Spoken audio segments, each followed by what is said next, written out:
హాయ్వేర్స్ దేశమంతా 6 రాష్ట్రాల్లో అసెంబ్లీ ఎన్నికలు జరగనున్న నేపథ్యంలో దేశం మొత్తాన్ని ఆకర్షిస్తున్నటువంటి రాష్ట్ర ఎన్నికలు పశ్చిమ బెంగాల్. ఎందుకంటే పచ్చగడ్డి వేస్తే బగ్గునే పరిస్థితి తృణమూల్ కాంగ్రెస్కు, ఇటు బీజేపీకి ఉండడం, నేరుగా తలపడుతుండడం, ఈ రెండు ప్రధాన పార్టీల మధ్యనే హోరాహోరీగా ఎన్నికల యుద్ధం జరుగుతుందన్నది వాస్తవం.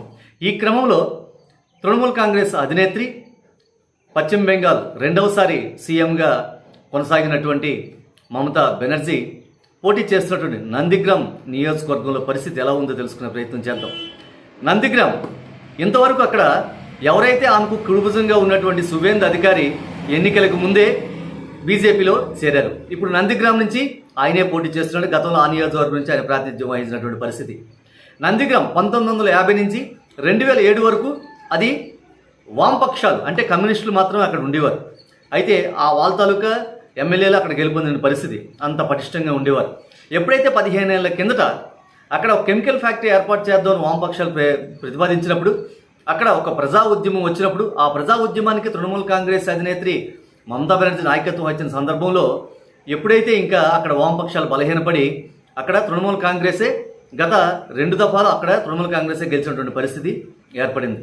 అయితే అప్పటికున్న పరిస్థితి వేరు, ఇప్పుడుకున్న పరిస్థితి వేరు. అప్పుడు మైనార్టీలు కావచ్చు, ముఖ్యంగా ముస్లిం మైనార్టీలు 30% పైగా ఉన్న ముస్లిం మైనార్టీలు కూడా తృణమూల్ కాంగ్రెస్ వైపు ఉన్నటువంటి పరిస్థితి.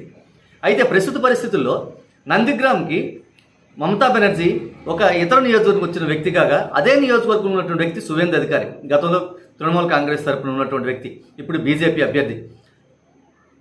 ఇతర ప్రాంతాల నుంచి వచ్చిన వాళ్ళు ఇక్కడ మనకు ఉండాల్సిన అవసరం లేదు, గతంలో కూడా ఇక్కడ ఏం అభివృద్ధి జరగలేదు, అభివృద్ధి ఆమె చేయలేదు అన్నటువంటి ఒక నినాదం తెలుతున్నారు. నేను ఇక్కడ లోకల్ కాబట్టి ఇక్కడ ఏదైనా అభివృద్ధి చేయగలను అని చెప్పి గట్టి నినాదం తెలడం.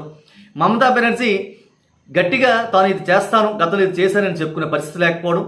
అయితే అక్కడ గతంలో ఫ్యాక్టరీ వద్దనుకున్న పరిస్థితి, ఇప్పుడు ఏదైనా ఫ్యాక్టరీ ఉంటే ఉపాధి కూడా లభిస్తుంది, నిరుద్యోగితగా తగ్గుతుంది అన్నటువంటి ఆలోచన అక్కడ ప్రజలు ఉండడం.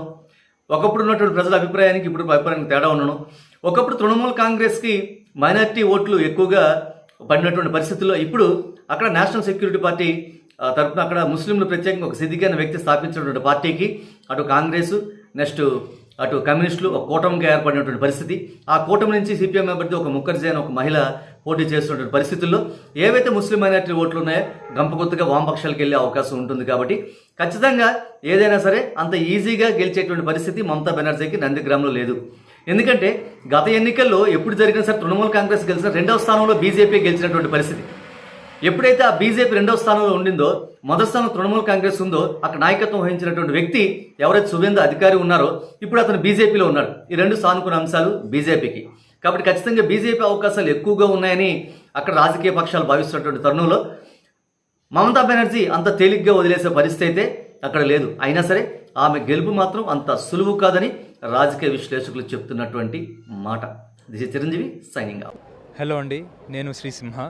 మీరు చూస్తున్నారు Telugu news TV. Please do subscribe. Hi, నేను Chitra Shukla and please subscribe Telugu news TV. Hi everyone, నా పేరు Maurya Siddhavaram. Please subscribe Telugu news TV. నేను Misha Narang. You are watching Telugu news TV. Please do subscribe.